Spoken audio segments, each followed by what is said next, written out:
All right, let's finish up this key.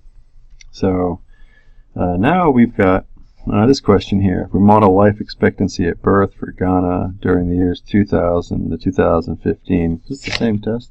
I think so. Yeah, sorry. The resulting model is this, where L is years of life expected, and T is years after 2000. So what is the growth and decay factor given interpretation? All right, well, there's R,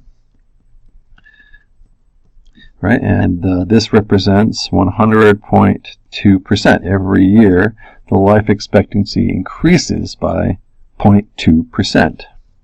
So you'd say something like, life expectancy, increases by 0.2% per year since 2000.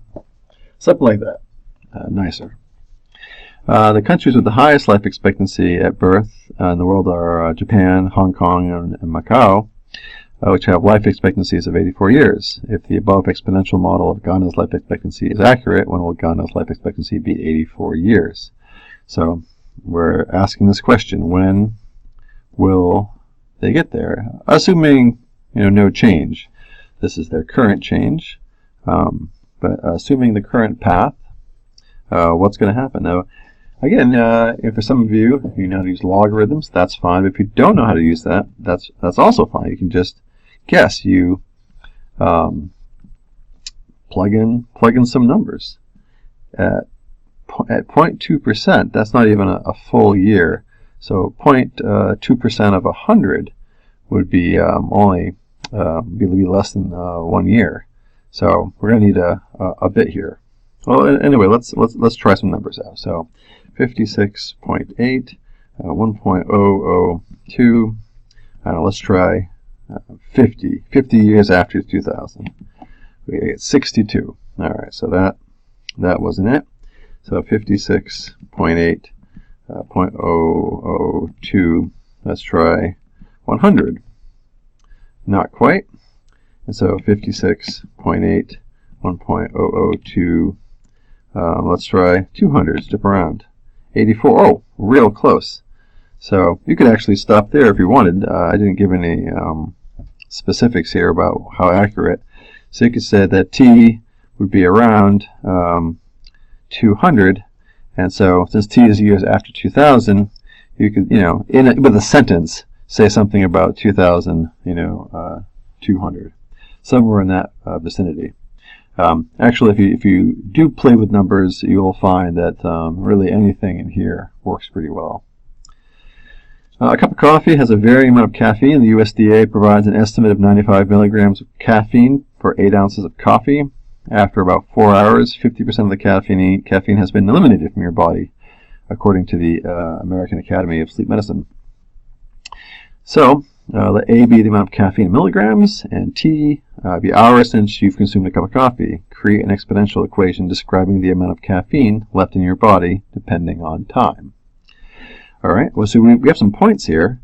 At 0 hours, we start out with a full dose of caffeine, and then we know that 4 hours later, we have half of that, which would be 47.5 milligrams. We have 2 points here. So then we can find R, and R would be 47.5 over 95 to the power of 4 minus 0. This, of course, is just 0.5. This numerator is half the denominator. So I have 0.5 raised to the power of 1/4, and that gives me an R of 0.04. Let's say 1. And so then if we define T to be hours, and we did already, since you consumed a cup of coffee, this is also the y-intercept, so that's B. So this will give us y, or actually using A equals 95, 0.841 to the power of T. That would be the exponential model describing the amount of caffeine in your bloodstream, assuming that was the only cup of coffee you drank. for a more difficult math problem, imagine that you drink 1 an hour, and then see how that fits in. So by contrast, a cup of decaf coffee typically contains about 5 milligrams of caffeine. How long will it take before the caffeine in your system is equivalent to a cup of decaf? So this is just another one of these trial and error problems.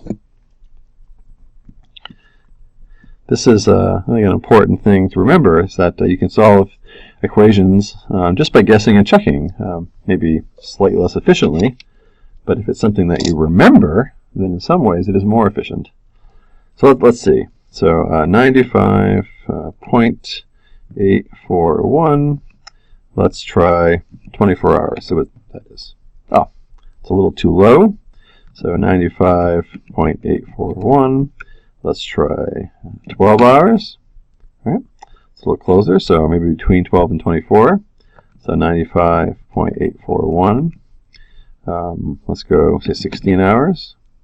You know, you could do that if you wanted to. That might be the soonest. Other possible answers. Actually, I did this earlier.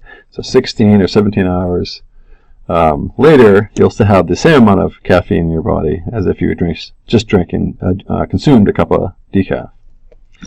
And I think that was it. So that's the end of part 2.